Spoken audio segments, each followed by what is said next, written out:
brought to you by V-Guard. સભા ચૂંટણી જેમાં તમામ એક્ઝિટ પોલમાં મોદી જોવા મળી રહ્યું છે, મોદી મેજિક, મોદી ફેક્ટર જોવા મળી રહ્યું છે।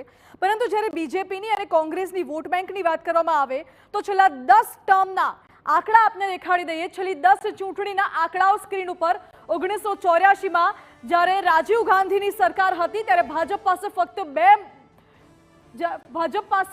ફક્ત 2 બેઠકો અને કોંગ્રેસને 415 બેઠકો મળી હતી।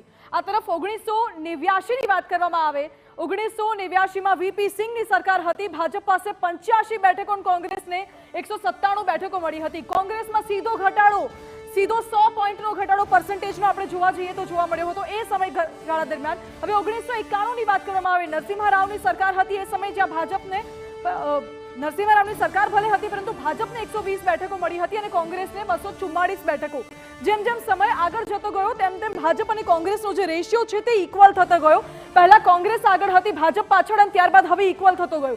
1996ની વાત કરવામાં આવે જ્યારે અટલ બિહારી વાજપેયી ફક્ત 16 દિવસ માટે વડાપ્રધાન બન્યા હતા ત્યારે ભાજપની સરકાર 161 મત, કોંગ્રેસને 140 મત। આ ભાજપ માટે આ ટર્નિંગ પોઈન્ટ હતો 1996નું વર્ષ જ્યારે ભાજપની સરકાર બની હતી અને અટલ બિહારી વાજપેયી એ સમયે 16 દિવસ માટે વડાપ્રધાન બન્યા।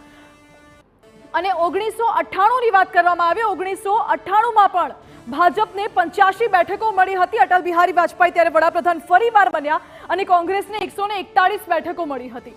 આ તરફ 1999ની વાત કરવામાં આવે ત્યારે પણ ભાજપ પાસે 85 બેઠકો યથાવત રહી પરંતુ કોંગ્રેસની બેઠકો તૂટી। આપ જુઓ 141 થી સીધી 114 પર કોંગ્રેસ આવી ગઈ એટલે એક વર્ષમાં કોંગ્રેસની બેઠકો તૂટી હતી। 2004ની વાત કરવામાં આવે જ્યારે કોંગ્રેસની સરકાર હતી, મનમોહન સિંહ વડાપ્રધાન હતા, 138 બેઠક ભાજપ પાસે અને કોંગ્રેસ ફરી સત્તામાં આવી 145 બેઠકો સાથે।